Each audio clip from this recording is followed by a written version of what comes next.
이 새벽 우리에게 주시는 하나님의 말씀은 구약 성경 스가랴 14장 9절에서 15절까지의 말씀입니다. 제가 보는 성경으로 구약 1325쪽입니다. 하나님의 말씀을 봉독하겠습니다.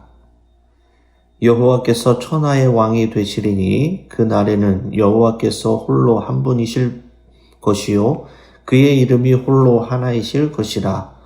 온 땅이 아라바 같이 되되 게바에서 예루살렘 남쪽 림몬까지 이를 것이며 예루살렘이 높이 들려 그 본초에 있으리니 베냐민 문에서부터 천문자리와 성모퉁이 문까지 또 하나넬 망대에서부터 왕의 포도주 짜는 곳까지라. 사람이 그 가운데에 살며 다시는 저주가 있지 아니하리니 예루살렘이 평안히 서리로다. 예루살렘을 친 모든 백성에게 여호와께서 내리실 재앙은 이러하니 곧 섰을 때에 그들의 살이 썩으며 그들의 눈동자가 눈구멍 속에서 썩으며 그들의 혀가 입 속에서 썩을 것이요 그날에 여호와께서 그들을 크게 요란하게 하시리니 피차 손으로 붙잡으며 피차 손을 들어 칠 것이며 유다도 예루살렘에서 싸우리니 이때에 사방에 있는 이방 나라들의 보화 곧 금, 은과 의복이 심히 많이 모여질 것이요 또 말과 노새와 낙타와 나귀와 그 진에 있는 모든 가축에게 미칠 재앙도 그 재앙과 같으리라. 아멘. 오늘 본문 말씀을 중심으로 천하의 왕이신 여호와라는 제목으로 함께 말씀을 나누겠습니다.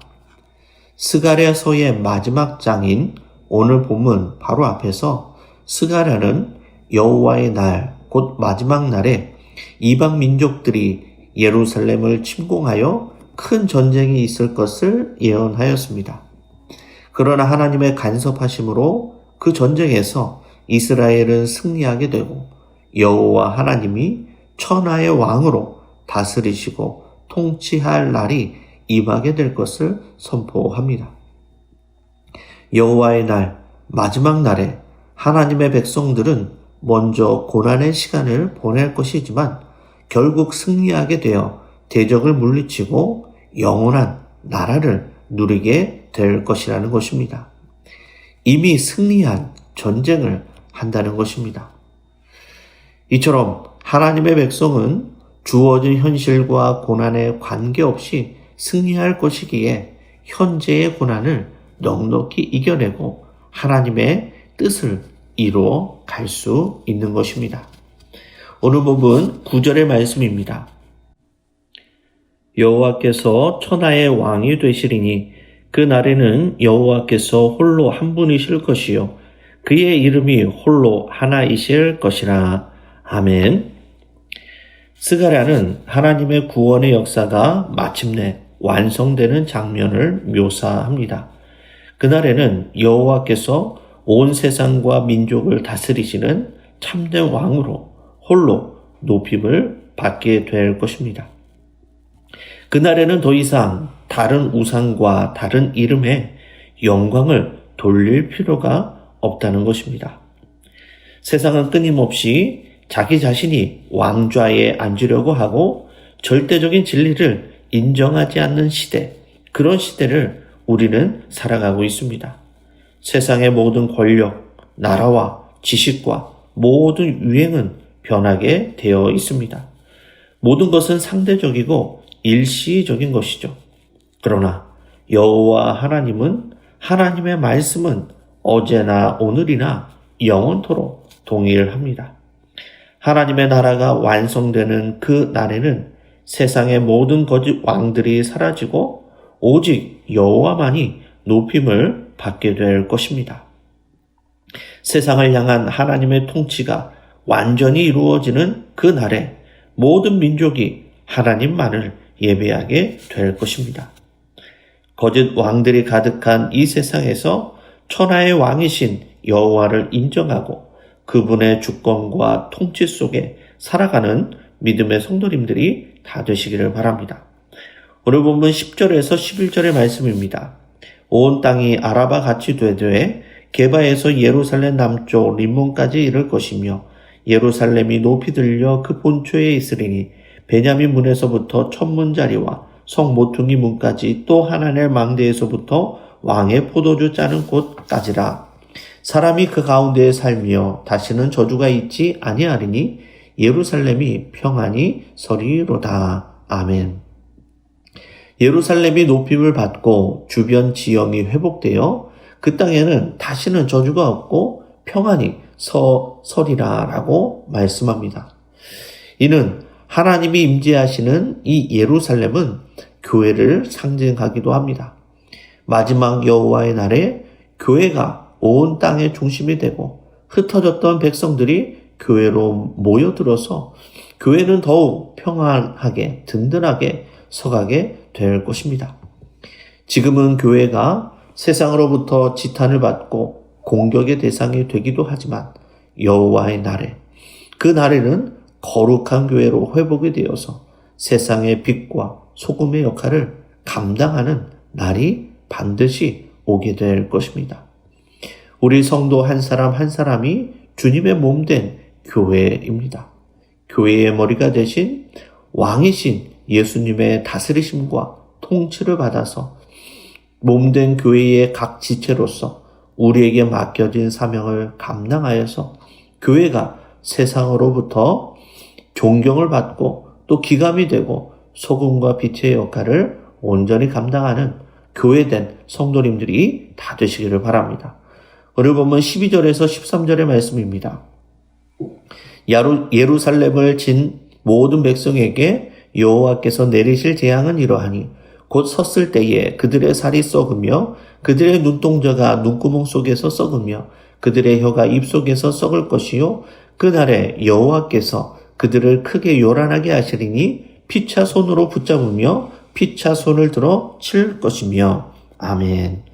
하나님은 예루살렘을 대적한 모든 이방 민족들에게 재앙을 내리실 것을 선포합니다. 언약 백성의 대적들은 아직 두 발로 서 있는 동안에, 즉 살아있는 상태에서 그들의 살이 썩고 눈동자가 눈구멍 안에서 썩고 혀가 입 안에서 썩는 심판을 겪게 될 것이라고 말씀합니다. 이는 여호와의 마지막 날에 믿음의 사람들을 핍박하는 다양한 세력들이 존재하는데 결국 그들은 하나님의 심판을 피하지 못하게 될 것이고 더 빨리 망하게 됨을 말씀합니다. 그뿐만이 아니라 이 심판은 단지 사람에게만 임하는 것이 아닙니다. 15절에 보니까 말과 노새와 낙타와 나귀와 그 진에 있는 모든 가축들에게도 이러한 심판이 임한다라고 기록합니다. 이는 하나님의 심판의 엄중함과 철저함을 보여줍니다. 하나님의 대적자들은 자신들이 의지했던 모든 것과 함께 심판을 받게 될 것입니다. 특히 13절 말씀에 그들이 크게 요란하게 자기들끼리 치고받고 죽이게 될 것인데 이는 사사기 7장에 나오는 기드온의 300명의 용사가 나팔과 횃불과 항아리로 미디안 군사 13만 5천 명을 물리친 사건을 떠올리게 합니다. 기드온은 소리를 지르고 항아리를 깨뜨렸을 뿐인데 자기들끼리 치고받고 싸우다 자멸하게 된 것이죠. 사람의 힘으로는 결코 이길 수 없는 이 싸움을 하나님의 능력으로 승리하게 된 것입니다. 오늘 보면 14절의 말씀입니다. 유다도 예루살렘에서 싸우리니 이때에 사방에 있는 이방 나라들의 보화 곧 금, 은과 의복이 심히 많이 모여질 것이요. 아멘. 여호와의 날 마지막 날에 유다도 예루살렘에서 전쟁에 함께 참여할 것인데 이는 예루살렘 외부에 있는 유다 백성들이 함께 참여하여서 이 전쟁에서 승리하게 되고 엄청난 양의 전리품을 얻게 될 것을 말씀합니다. 이는 마지막 때에 예루살렘의 언약 공동체인 교회들이 대적들의 강한 공격을 받을 것이지만 하나님의 임재 아래에 온 교회가 연합하여서 이 거룩한 싸움을 치르고 넉넉한 승리를 거두게 된다라는 그런 말씀입니다. 말씀을 정리하겠습니다. 여호와의 마지막 날, 그 날이 임하기 전에 큰 고난과 전쟁의 위협이 있을 것입니다. 그러나 하나님의 통치가 이루어지는 그날은 성도의 승리가 확정되는 날이 될 것입니다. 우리 주님께서 이미 세상을 이기셨기 때문입니다. 그날에 예루살렘이 회복된 것처럼 교회가 회복되어 모든 민족과 사람들이 몰려와서 함께 천하의 왕이신 여호와를 예배하고 그분만을 이름을 높여 드릴 것입니다. 이 소망을 붙잡고 오늘도 오직 여호와 한 분만을 우리의 삶의 왕으로 모시고 살아가는 복된 믿음의 성도님들이 다 되시기를 주님의 이름으로 간절히 축원합니다. 기도하시겠습니다. 은혜로우신 아버지 하나님, 세상의 헛된 권력과 물질과 명예를 따라가며 왕이신 주님께 순종하지 못하고 우리 뜻대로 살아온 우리의 연약함과 죄를 용서하여 주옵소서. 세상의 어떤 악한 세력과 고난에 둘러싸여 있더라도 천하의 왕이신 하나님의 통치와 다스리심을 받게 하여 주시고 세상을 이기신 주님의 승리를 따라갈 수 있도록 인도하여 주옵소서. 여호와의 마지막 날이 임하게 될 것을 확신하면서 그 하나님의 승리와 나라를 우리의 삶의 자리에 온전히 이루어가게 하여 주옵소서.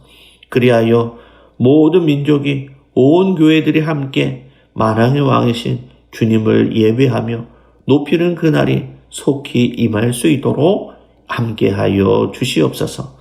감사를 드리며 살아계신 예수님의 이름으로 기도드리옵나이다. 아멘.